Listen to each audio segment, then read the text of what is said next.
And we're back. Black Lodge Games is expecting, and it's going to be a grotesque newborn called Bloodmore.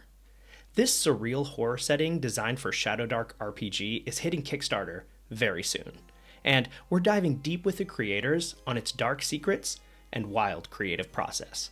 Check out this incredible description of Bloodmore. So Bloodmoor is our new campaign setting for Shadowdark RPG and other old school RPGs. It is a very surreal horror world that you're going to instantly recognize. There are titanic legendary monsters that rule over every country. Bloodmoor itself, the kind of beating heart of the setting, is ruled by Mungo Borlov, this ancient vampire who has some marital problems that he's working on taking an axe to, so to speak. And once he finishes those, he plans to conquer the rest of the world. But it's a world full of factions and petty hatreds between monsters, dungeons everywhere. Very, very bizarre and surreal place. And we invite players to take it seriously on its own terms, because when you do that, it ends up being a bit more dramatic that way, but also it just has... It will give you so much fun, and your sides will be splitting laughing because of the just the amount of surrealism. But it's a huge campaign setting world, 10 different countries, each getting their own hex map, and so you could adventure in a single country and have an entire campaign, or you can get swept up into the kind of crazy interconnected plots and encounters that will draw you across the greater world.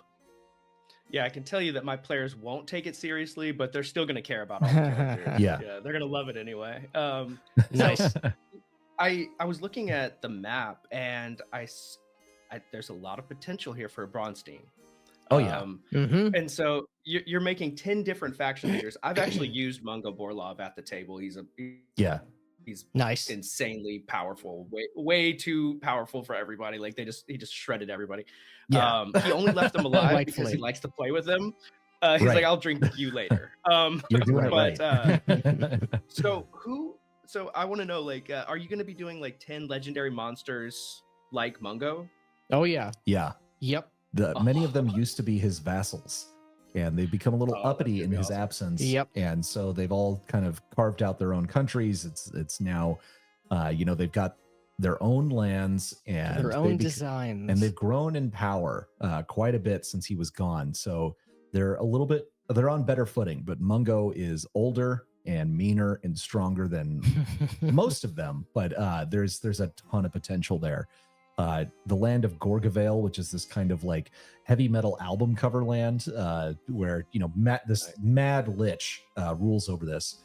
When Mungo went to sleep, he was human, but he has ascended to his proper form of lichdom in the interim, and he is not content to go back to the old order. So each of these legendary monsters, there's the potential for war. And while Shadowdark doesn't have like mass combat built in, we do recommend, if you want to go that route, check out Hellmarch by Alchemic Raker. It'll slot right in. It's not being designed to be like, this is Hellmarch material, but you can just absolutely use it. It will be if you want to do that. Yeah, exactly. Awesome. So who's the sleeper legendary monster that that nobody's asked you about yet? Like the guy that everybody's gonna want to play. Because we're going to take control of these guys for the eventual legendary monster Bronstein, where everybody plays a legendary monster. Yeah. Who's going to be like the badass patron? I think he's not a sleeper. There's going to be people fighting over Sir Lucan Maldroth. Yeah. For sure, because he's a badass baller, Death Knight. Right. A Chad Mordred Arthas admixture with some very powerful armaments at his disposal. But there is a certain magical sword in the Shucked Oyster, which is right up here, that is an intelligence sword, and there just might be in the possession of Lucan Maldroth a sibling blade to that. Okay. But I would say I think my favorite is Velenara Moonshadow. because there's a lot going on with her. She's our hot goth banshee queen. Yeah. In Goth mommies. goth Lothlorien. Yeah. Right. She has some very particular motives. She's very focused on getting her body back right now, and has been for some time. Someone else has it. She doesn't know who it is, or where it is. But a lot of things will happen if she gets it back. Yeah. But already there's a lot of one-sided rivalry between her and all of Mungo's brides, because Villanara and Mungo, they used to date. It's a long time ago. Right. Long time ago. Ended on good terms. They're still friends. We've moved past it. We moved past it, and it's the only normal and sane relationship that Mungo has ever had. Yeah. But so naturally his wives. Yeah, none of his wives believe that for a second. Yeah. And they hate You're her. not over her. Yeah. Oh, that's great. That's great. So you agree, Matt? That's gonna be that'll be like the soft lord. What's his name again? Lord Sir Lucan Maldroth. Lucan Maldroth will be great. But they're gonna like all of them. They're gonna like all of them. And what is the last name of the? It's Aloysius, Captain Aloysius. Oh God, yeah, they're gonna love the. Oh man, there's this this pirate king in the Black Sea. Oh yes, Aloysius. I can't remember the last name. It's like Aloysius Cutter or something. Yeah, or Cunningham. we haven't worked on him in a while, but he's got this absolutely massive ship out in the Black Sea. It's so big that one of its masts is a lighthouse, and he's yeah. He looks the way we envision him is he looks a bit like the Willem Gordon Dafoe. Fisherman or Willem Dafoe. Yeah, he's gonna be great. He's got a titanically magical hook appendage that he puts to great use. But my favorite, because we've been thinking about this one a little bit more recently, is from the Cold Place is Babushka Yaya, the witch, who is she lives in a giant witch's cauldron that has giant meaty legs, like a power lifter. As they should. And she's awesome. Oh, dude, that's so awesome. I love I love like the personal goals, because when you're in a Bronstein, like you don't want it to just be like, move across the hex, control this area, kill your enemies. You want to like have some personalized motivation. And so if that Banshee Queen is looking for her body, like that is an arc all in itself, like making allies, trying to find that'll be just an absolute blast. There's also which will work great for this because it is such a big world. There is a fast travel system that's very dangerous for player characters. Very dangerous, which is why nobody has capitalized on it. Right. People have often thought, maybe I could move an army through this thing, through these portals. It's not a great idea, though. Many people have tried it, and many people have suffered the consequences. But there are basically these gateways that lead to a mega dungeon that is inside the moon. If you cross through the moon gates into the moon and then out back somewhere else in the world. So that could allow these monsters to get around the world pretty quickly. Yep. And they'll have a better time of it than player characters will, because they are titanically powerful. That's true. Player characters are not. Yes. So like I unlike a lot of the bros, I actually enjoy leveling and doing like dungeon delves and stuff. So if I was, when I introduce this to my players, are you assuming in Bloodmoor that everybody's being pulled into Bloodmoor, or that you're like a local? It can be both, honestly. You can be pulled into Bloodmoor through a variety of ways. Mostly it's if your players do something really, really obviously stupid, like they touch the neon green radiation jewel in the dungeon that's clearly evil and full of magical power. Boom, you're all in Bloodmoor now. You could be summoned there by people who are attempting to summon demons or something like that, but they accidentally pull you in. Our characters, they fell down a bottomless pit. They ended up in Bloodmoor. So, you do the Gandalf thing. You fall for days on end. And when you lose consciousness, when you wake up, you're in Bloodmoor. Yep.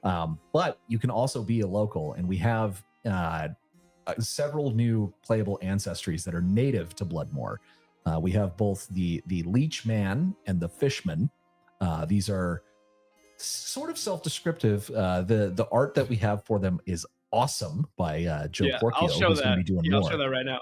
The fishman, the head of the fishman is a fish, and he also has Obviously. Yeah, what did you think it was? Yeah.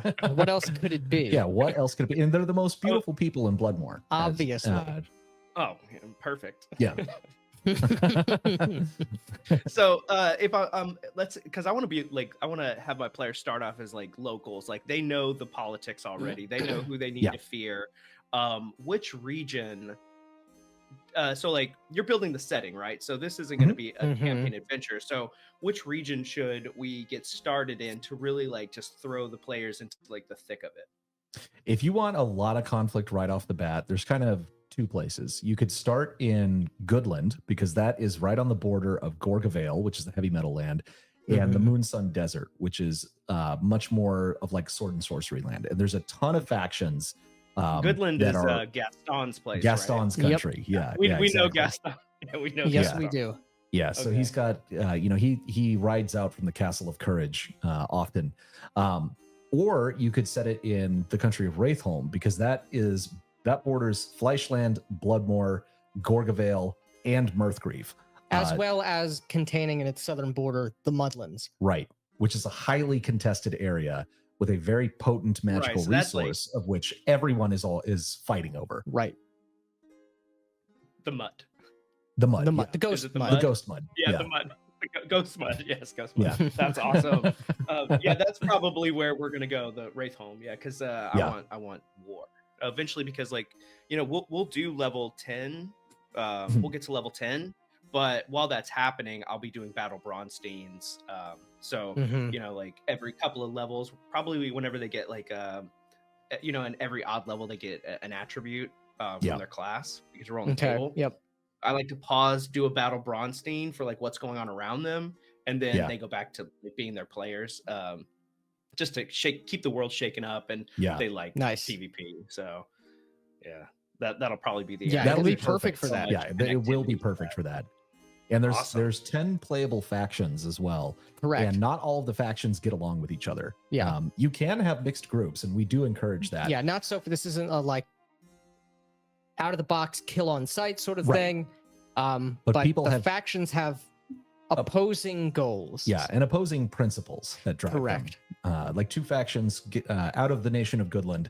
And none of these are actually explicitly tied to the country, so it's not like, oh, if I take the Mirthgrieve one, I have to be in Mirthgrieve. That's not it at all. They're all operating all over the place. Yeah, all over the place, and they're all kind of independent. But out of Goodland have arisen the Knights of Good, and their primary value is fighting for good. But there is also the Hounds of Peace, and the Hounds of Peace, their primary principle is peace at any cost. Regardless of the consequence. Yeah, regardless of the consequence. Or the body count. Right. And so, the Knights of Good, they don't care about peace. Peace is that's not good. Yeah, it could be good. It could be good, but that's a secondary effect of just good. Yeah, so they tend to have a lot of tension. There's also the Blackstone Bank and the Bramblestone Carnival really don't get along, and that's more of a one-sided thing, because the Blackstone Bank, they want a piece of the action of the goblin markets, but the goblin markets are running on fairy prices, and they can't account for this. They're not using gold, silver, anything. It's like, you want this magic sword, give me your voice. It's all Rumpelstiltskin stuff. Yeah, so they can't get a piece of the action, and they absolutely hate it. It drives them crazy. Whereas the Bramblestone Carnival, it's the meme. Yeah. I don't think about you at all. Yeah. Perfect. Guys, this is going to be great. I cannot wait to crack it open. When does your Kickstarter launch? It launches on June 3rd, which is this coming Tuesday. Yep. Excellent. Yeah, we will definitely have a link for that below. Make sure to click on that. I have some like more personal questions for you guys. Sure. So YouTube, in my world, YouTube is a very, egocentric, this is all about me. You have a 2-person team. Yes. Yep. So what is that like? Like, let's say, you guys are writing something and you have some diametrically opposed conflict. Like, you don't know who is going to come out on top. How do you guys come to terms whenever there's a disagreement for like on like the creative side?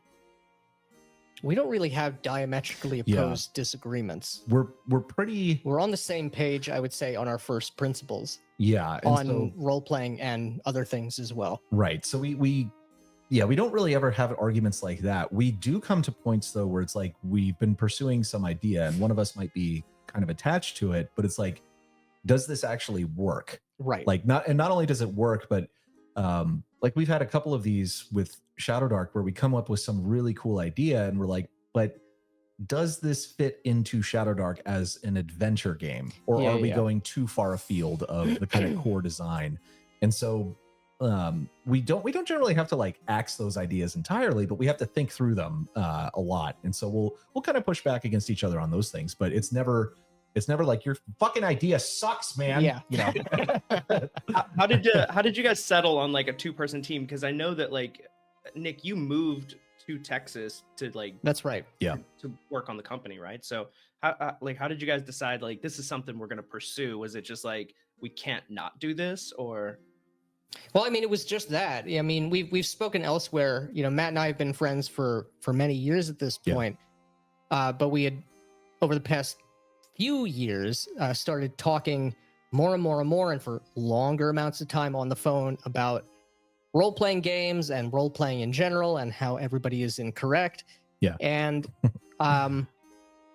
it was out of those conversations, like we keep talking about this. We're both interested. We're both on the same page. Yeah. Let's do something. It was never, oh, I want to do something and you had a different idea or vice versa. It could only be this way. Yeah. And it's been amazing. Yeah. And everything that we do together has been so much better than anything we could have on done our own. Yeah. Yeah. By a huge margin. Huge margin. Yeah. I mean, I'm a fan of your guys' stuff for sure. I haven't read the Cult of Sahak because I don't play Mithras, but I do play Shadowdark. And so we have gamed with the Shucked Oyster, and the stuff you guys make is hilarious. It's fun. I have a lot to say about it. And I'm going to make a video just like talking about, I feel like you guys have changed the game with the way that the Shucked Oyster plays. It feels so natural, and the way it flows.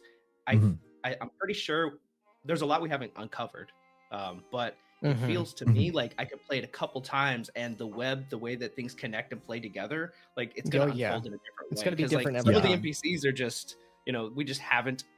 There's a ton of NPCs that never came into contact. Like they never even met Father O'Malley in our game. That's true. And he's a pretty central character. Yeah. Right. And they killed a lot of them. Most of the NPCs they came across are dead now. My players just banged them all. Like, there you go.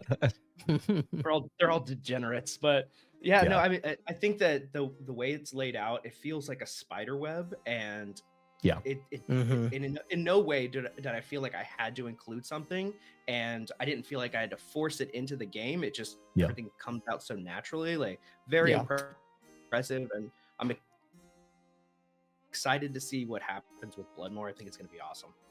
Thank you. Yeah, that's exactly cool. The way we intended it. I do and the idea of like the web of intrigue, it's something that we've always been very attracted to, because it's something that has appeared in various forms in games like Vampire the Masquerade.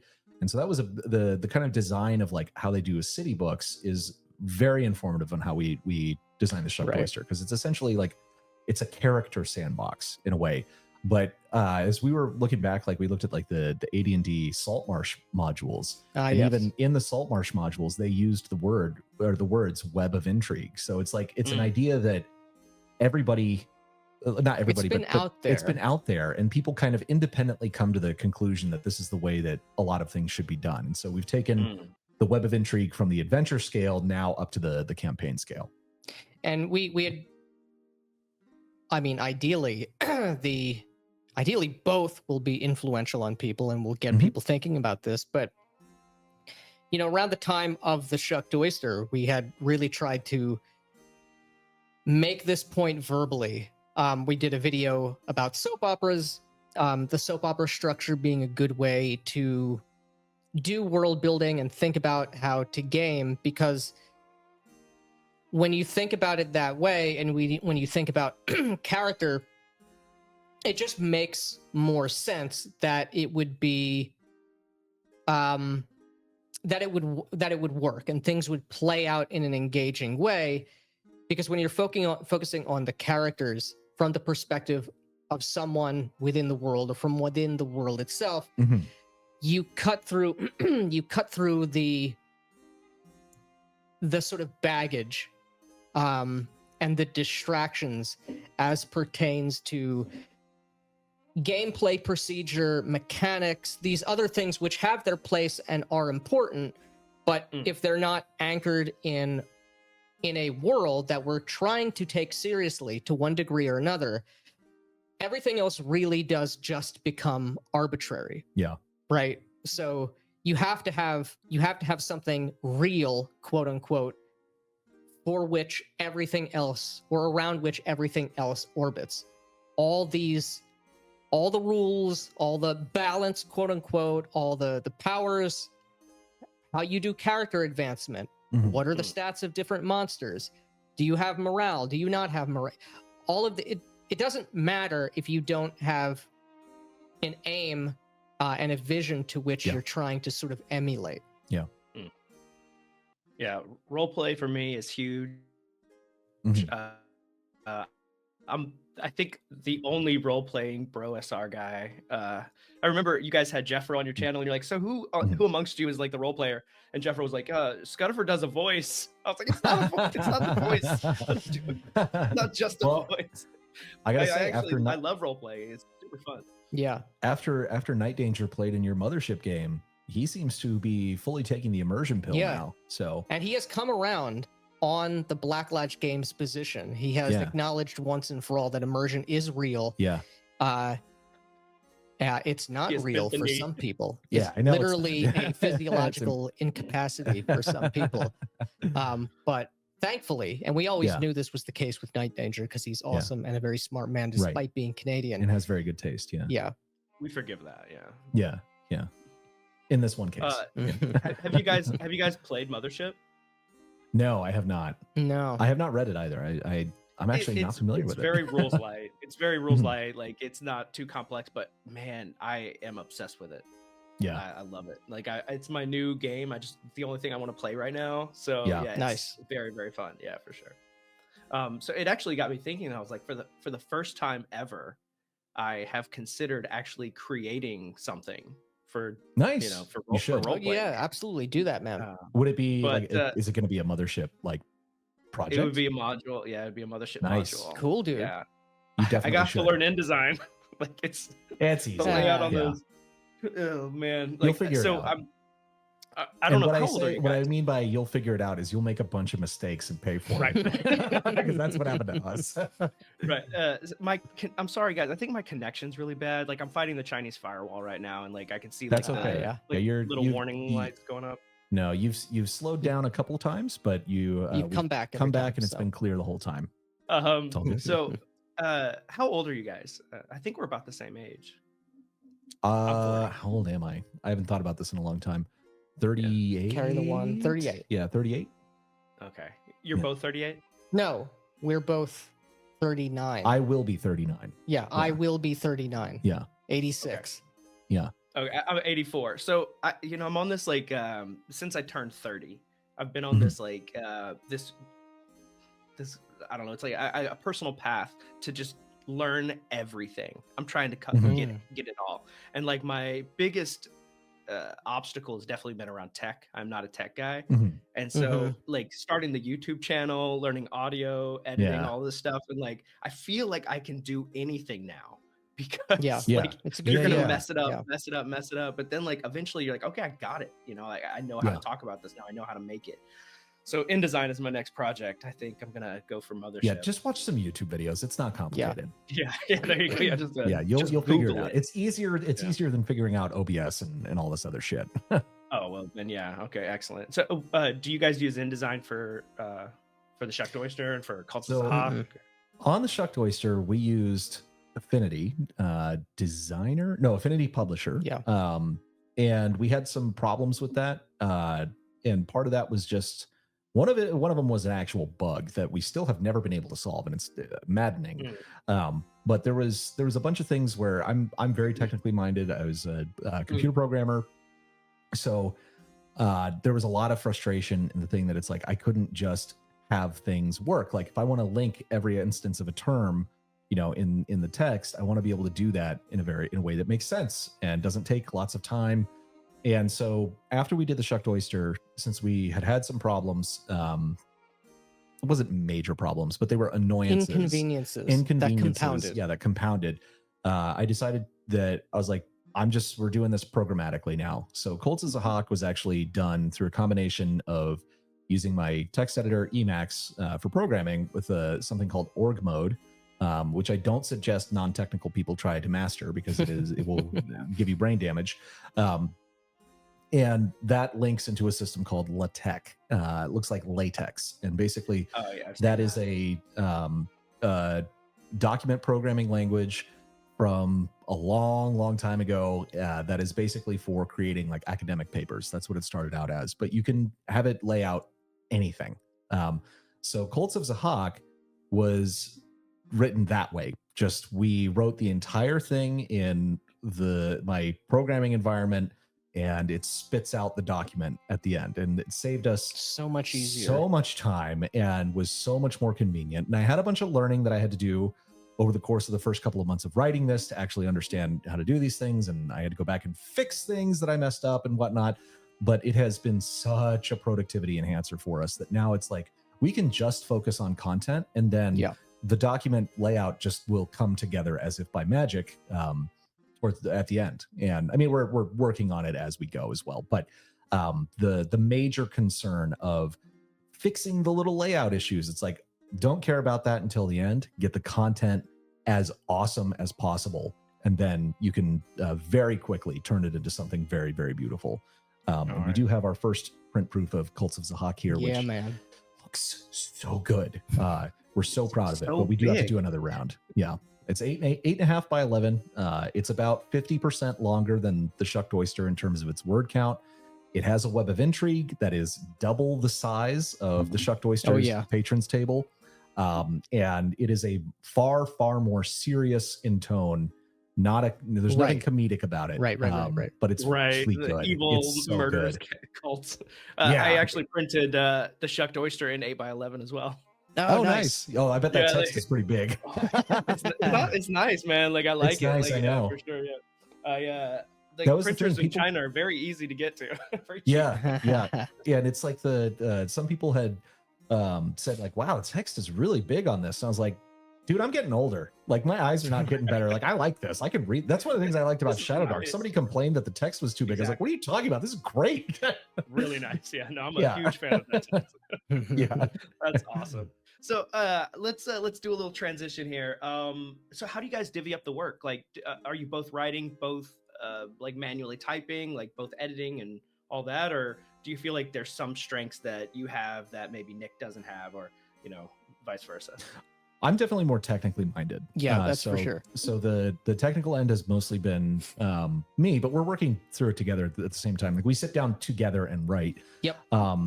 Except for when I encounter technical hurdles that have to be taken care of, I do that, and then Nick just shuts himself away and writes like some enormous section of something and brings it back, and it's amazing. But we're generally down to writing our videos, doing our video editing, writing our books. Right. We're sitting right next to each other in the same room, talking through things and writing things and rewriting things together as we go. So it's I would say there is a division of labor, but for the most part, we're working in tandem. Yeah, there's no you do this, I do this. There's no contractual or systematic distinction. Right. And being together in the same place at the same time, it lets us riff off of each other. Yeah. And again, the magic, would not be there if we were not doing that. Yes. It has to be this way. Yeah. Yeah. Do you guys have an office that you work out of, or is it out of home? It's at home. Yeah. No, we don't. I'm not paying for. I wouldn't want to go to an office. Yeah. Yeah, you know, there are I'm these doing these this so I buildings don't here, have to go And you back. can't make me go back to Yeah, an office I won't. you can't make me, and I won't do it. Yeah. There's these huge complexes here in Beijing where like they just rent out entire floors and studios, Yeah, like a so you WeWork just, like, have thing. workspaces. Yeah, exactly. Mhm. And I've used them a couple times, but mostly I just like got an apartment with a small room. Right. That I turned into a YouTube studio. So like this is where I do everything now. But Yeah. So much better. So speaking of YouTube, how instrumental has YouTube been in the success of Black Lodge? It's hugely. It's the only thing that has been that, you know, it's 100%. That's the thing that has driven our success, and which is exactly what we anticipated, what we intended, and what we knew was going to be the case. Because we have always wanted to make things like this, but we knew that we had to build an audience first. Absolutely. Because there's a lot of people that like out of nowhere, and this is cool. You should do this. Like make something, put it out. Definitely do that. But it's going to be really hard if no one knows who you are. If they've never seen your face, they have no idea who you are unless some other big personality picks up your thing and puts it on YouTube, which we are of course open to happening if anyone out there wants to do that. The only way to market your stuff is yourself, and YouTube, as I'm sure you know, is very good at finding an audience of people who want to watch your stuff. And so we set out to make YouTube content about the things that we wanted to talk about anyway. Right. And we knew that would get like-minded people and people who liked our stuff to watch us, and that would eventually feed into making something like this, which basically I think it was like a year or a year and a half before we started working on the Shucked Oyster. And it wasn't like we were like, oh, we just gotta wait, but it came time basically that like, oh, we have this idea, the fire of the imagination is burning, like we gotta do this now. And we could not have had any of the success that we had without our YouTube channel, like at all. Yeah, absolutely. That was kind of a leading question, because I just want to talk about how awesome YouTube is at like, it does all of the marketing for you. If you do the work, right? If you make the video and like you package it well, like YouTube just finds people for you. And like, that is just so much. This is the future for more every that company, you asked for. Yeah, it's the best. You're in total control. It's the best time to be a creator ever right now. And people still have this idea. They hear the word marketing or they hear the word sales, and they think back to that WeWork station. They think back to the office. They think, well, this is something fundamentally different. I have to do toil. Yeah, I have to do office work like I'm familiar with, and I get it. I understand where the misconception comes from. But again, like for us, these are things we were already talking about and already wanted to be putting out there, where we can, it's not even be more productive about it, but it's YouTube isn't work where writing the book is sort of the joy. It's there. That distinction need not be there. It really shouldn't be there. And it's not only it shouldn't be there because you'll be more sincere and you'll get a bigger audience, although that is true. If you're interested enough about role-playing games or whatever it is you have an interest in, and you want to be making products for it, well, presumably it is interesting enough for you to actually want to be talking about it. And I would like to feel I, as a potential customer, should be caught up in your enthusiasm. Yes. I mean, how, you learn about different bands or different movies or different whatever from your friends back in school because, wow, this thing is really cool. I'm really into it.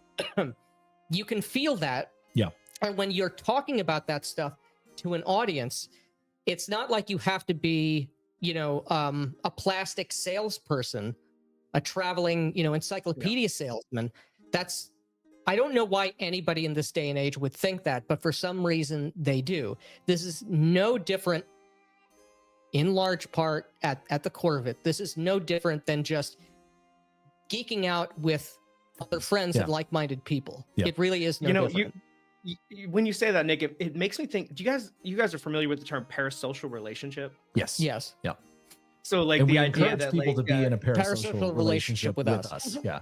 right? Like everybody always talks about like the negative sides of parasocial relationships, like, oh, you'll get online you'll get online stalkers or whatever. Yeah. But they don't talk about the positives that come from it. And Mhm. I get to have like a community of thousands of people that watch my videos, they comment, like they will send me memes on X. Like, yeah, I could open up a business and like sell awesome products to people. Like there's Right. nothing It's but fucking potential. awesome. It's so cool. Like that's why I wanted you guys on the channel. I've always wanted to like just wax intellectual about YouTube, because all my YouTube friends, like, they're just like, oh, I do YouTube for whatever, I just make a video every once in a while. I'm like, I want to win this shit. Like this, like I want to be really good at win. it. Yeah. And the thing is, people, when you start having a little success, people are like, oh, well, that's not real work. And it's like, actually being successful at YouTube, and we are pretty busy. By no means are we like some huge channel and hugely successful. It's really fucking hard. It's a lot. But this is the thing about hard work, and it's as opposed to what everybody thinks hard work is. Right. It's I absolutely hate this thing because it's responsible for so much evil, not just in role-playing games, but in many other things. It's hard work when you're doing something you actually want to be doing and you're interested in. It doesn't feel like work in the same way. Again, toil feels like work. And toil isn't work. We all like toil is just drudgery, where actually very little work gets done. You can get a lot done in a very different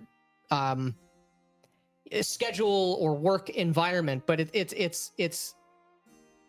it's more work, but it doesn't feel like slavery, to I volunteer for this. Yes. It's you have more energy and you want to be doing this. And it's also, it's not the snake oil salesman thing, the trite, you'll never work a day in your life if you'll do. It is work. It's like work. shut the fuck you're up. Working. You're working for sure. That's not what it is. It's not, I get out of bed and it's sort of easy breezy and I can sort of do learning whatever new I want. skills, communicating, like I spend hours, and I'm not even joking. Like it's not all like at one time, but like throughout the week, I'll spend hours just going through different YouTube titles, like trying to generate my own, looking at other really good ideas from other, like not just TTRPG creators, but like all the different niches out there. And I'm like, what could work to like really like snap somebody's attention, and building thumbnails is not easy. You have to sometimes you make God, sometimes that can take like hours and be demoralizing, because you're just like, this isn't working. How do I communicate this idea? And then you start thinking, is this idea even good? And like, it's really tough. Right. And then when you I'm think finding you have that none of my ideas great, are good, but I don't care. It's like you get sometime where you're like, man, this great thumbnail, great title, and then nobody clicks on it. You're like, shit. It's like, gotta do emergency surgery and fix it. And it's like, So Matt, I've gotten into this phase on YouTube right now because I've done my past couple videos have been on new topics. Usually it's just old school D&D. But I did a Call of Cthulhu video, and I remember you guys mentioning like give it some time. And then I did a Mothership video, and it was a 10 out of 10, no clicks, everything was gray down the line, like arrows pointing down. And then I was like, you know what? It's a good fucking video. Like the packaging is really good. The content is good. I am proud of this. Like I'm not the greatest YouTuber in the world, but like I am very proud of what this is. And I think that once I'm going to give YouTube some time. Once they find the audience, it's going to be okay. And now I'm at like 1,000 views on it, which is better than the 100 that it started with. So I feel it's starting to, find its spot. It's not like in my very, very high range, but it's still like starting to upward mobility. So just patience now. I just put the good product and like I let it go. I don't even look at the number for the first 12 hours. So I definitely stare at the number constantly. But it's YouTube Studio, man, that app. Yeah, I know. And it's like we had our first video game video, God of War, which is a very spicy take. and we knew it was a great video, and it And a underperformed. very funny thumbnail. Yeah, and a very funny thumbnail. Right. And it underperformed, and it's been. Yep. It took 20 days, and now it's exploding. Like Yeah, we're like, we there it know is. this is Yep. good. We know people are gonna click on this, and it just took a while.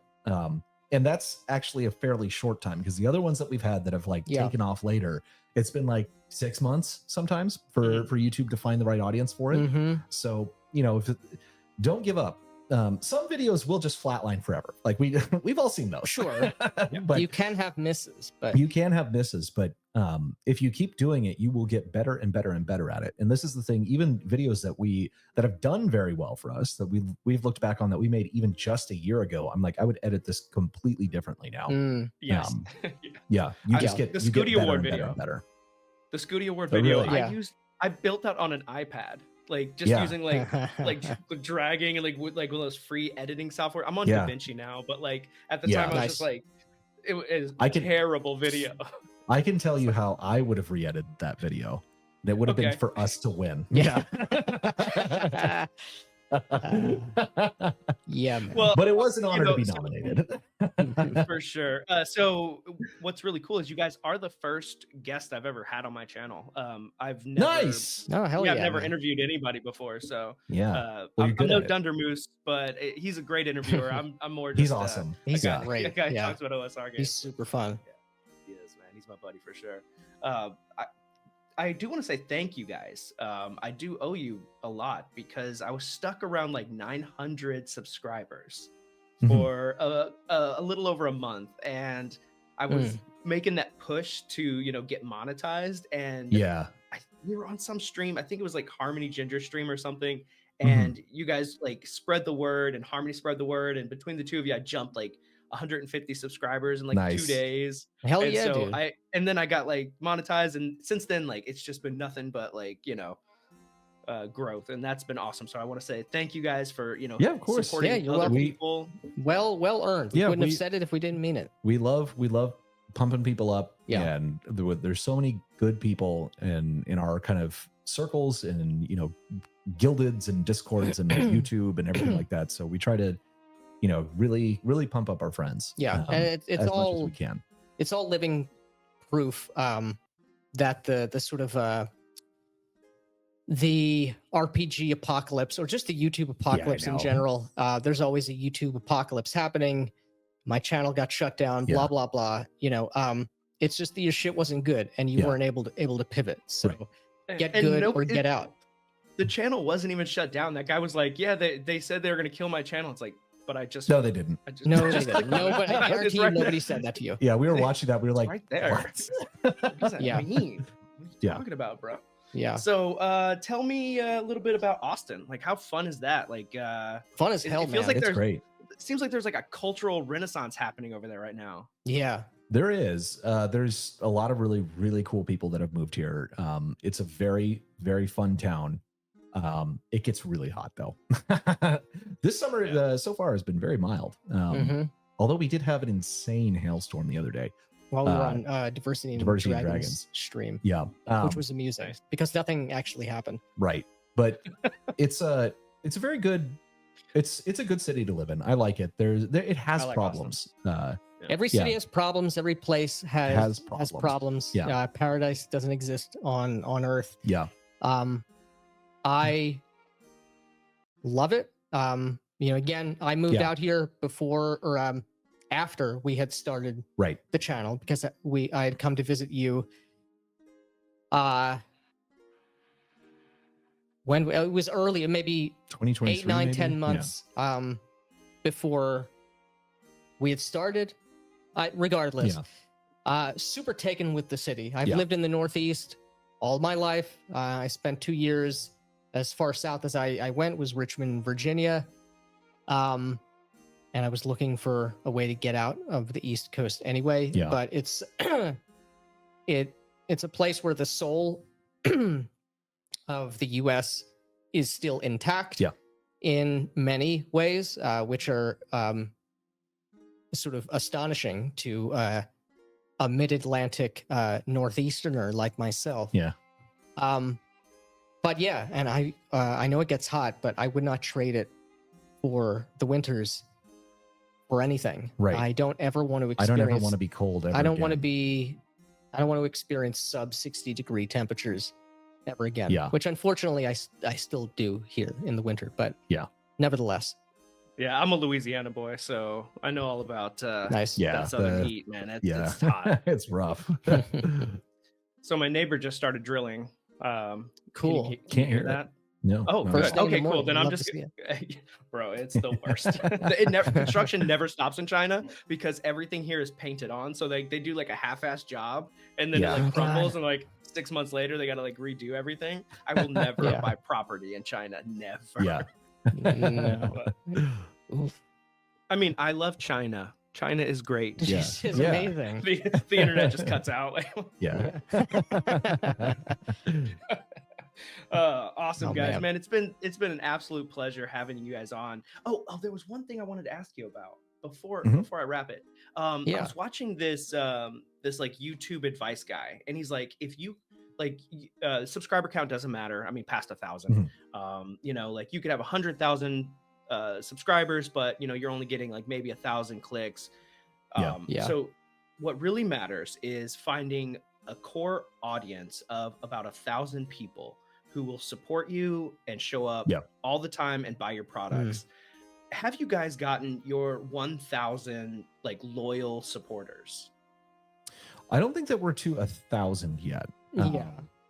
We have definitely, I think we've probably crossed the 500 Nice. mark.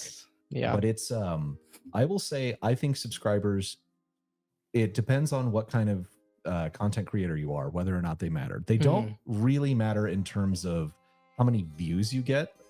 They are right about that. Like it's because it's just your content, whether or not it gets pushed out. But the more subscribers that we get, the more people show up to our live streams. And that is where like our big dedicated audience shows up to the live streams every week. And so if you're a kind of doing the personality thing where you're interacting with an audience, then I think subs matter for that. Much more. Yeah, they matter much more. But if you're doing things like you just want to make content that a lot of people are going to watch, and it doesn't really matter if you're interacting with them, so to speak, then they don't matter at all, basically. Yeah. Yeah.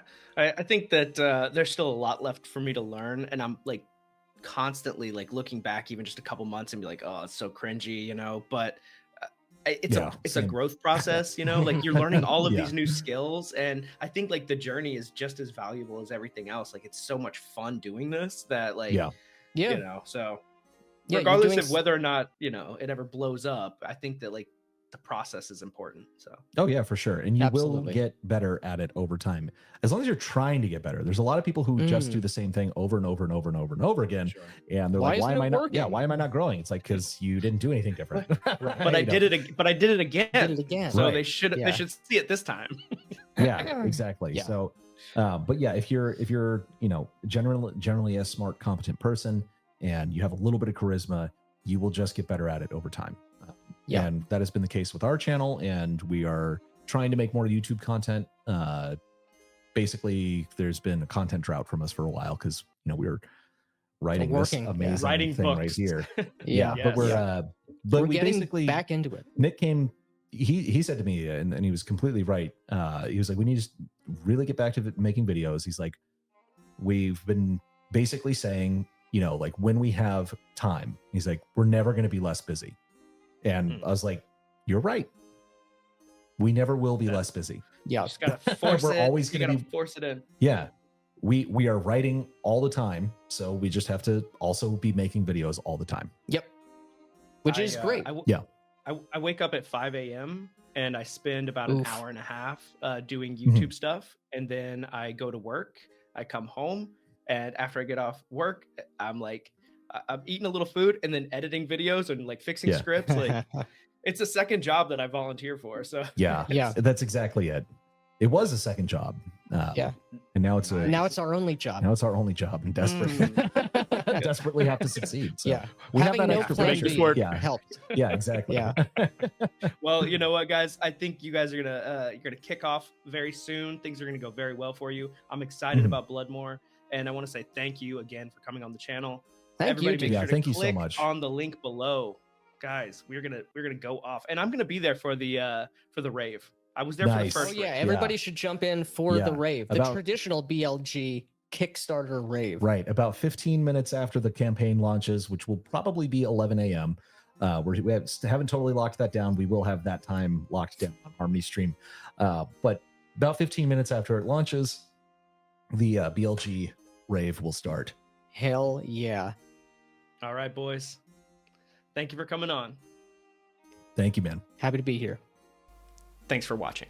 Please hit like and subscribe for more RPG videos.